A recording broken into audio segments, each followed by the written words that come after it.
बिस्मिल्लाहिर्रहमानिर्रहीम। अस्सलाम वालेकुम व्यूअर्स, उम्मीद है आप हमेशा की तरह सेहत की बेहतरीन हालत में होंगे।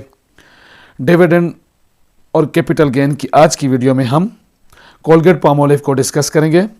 व्यूअर्स, आज हम ये देखेंगे कि लॉन्ग टर्म इन्वेस्टमेंट्स के लिए कोलगेट पामोलिव किस तरह की कंपनी है और आज से 10 साल पहले यानी कि 2014 में अगर हमने कोलगेट पामोलिव का एक शेयर लिया होता तो आज तक हमें यह कितने रिटर्न दे चुकी होती।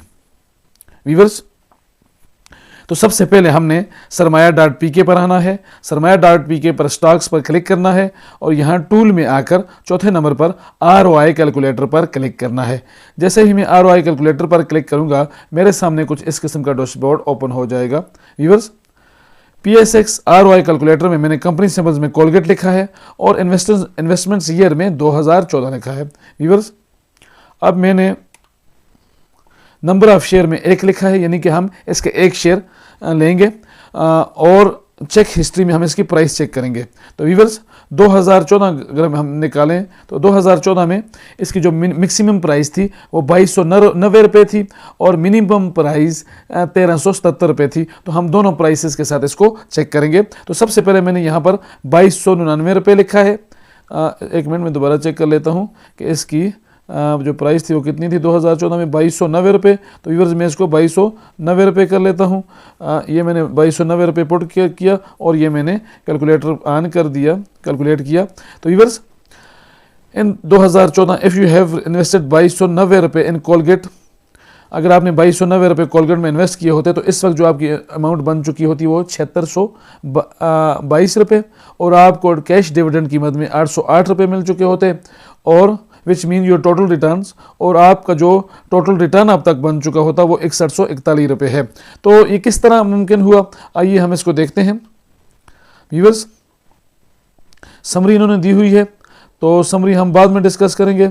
2014 में हमने एक शेयर लिया 2290 रुपये का, तो इसने 2014 में 17 रुपये का डिविडेंड दिया, 2015 में 25 रुपये का डिविडेंड दिया, 2016 में 30 रुपये का डिविडेंड दिया, 2017 में 35 का, 2018 में डिविडेंड दिया 35 का, 2018 में इसने एक बोनस शेयर भी दिया एंड सो ऑन। व्यूअर्स, अब हम इसकी एंड में इसने दोबारा एक बोनस शेयर दिया 2022 में 10% का, इसी तरह डिविडेंड दिया 2021 में 15% का बोनस शेयर दिया, 2022 में अगेन 15 रुपये का बोनस शेयर दिया, 2023 में 45% के बोनस शेयर दिया, 2023 में 100% का बोनस शेयर दिया। तो जो हमारे पास समरी आ गई उसको हम डिस्कस करेंगे। तो अगर हमने इनिशियल इन्वेस्टमेंट्स की, जैसे कि मैंने यहाँ पर एंटर किया था 2299 रुपये, तो हमें अब तक जो डिविडेंड इसने दिया वो 808 रुपये का दिया। बोनस शेयर इसने इशू किए 4, करंट प्राइस जो है वो इसकी 1505 रुपये है। टोटल शेयर हो गए 5, यानी 1 शेयर हमने इन्वेस्ट किया, 4 शेयर इसने हमने बोनस में दिए।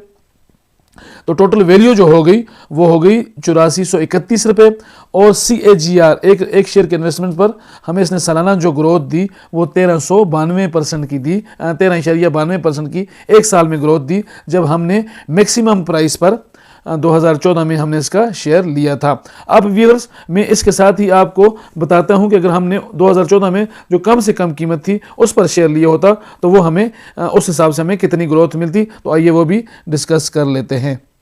तो व्यूअर्स, 2014 में जो कम से कम प्राइस थी वो 1377 रुपये थी, तो मैं यहाँ पर 1377 रुपये पुट कर लेता हूँ। 1377 और मैं अगेन कैलकुलेट करता हूँ तो अब मेरे सामने यानी जो मिनिमम प्राइस थी 2014 में वो सामने आ गई है। तो अब हम उसकी समरी देख लेते हैं।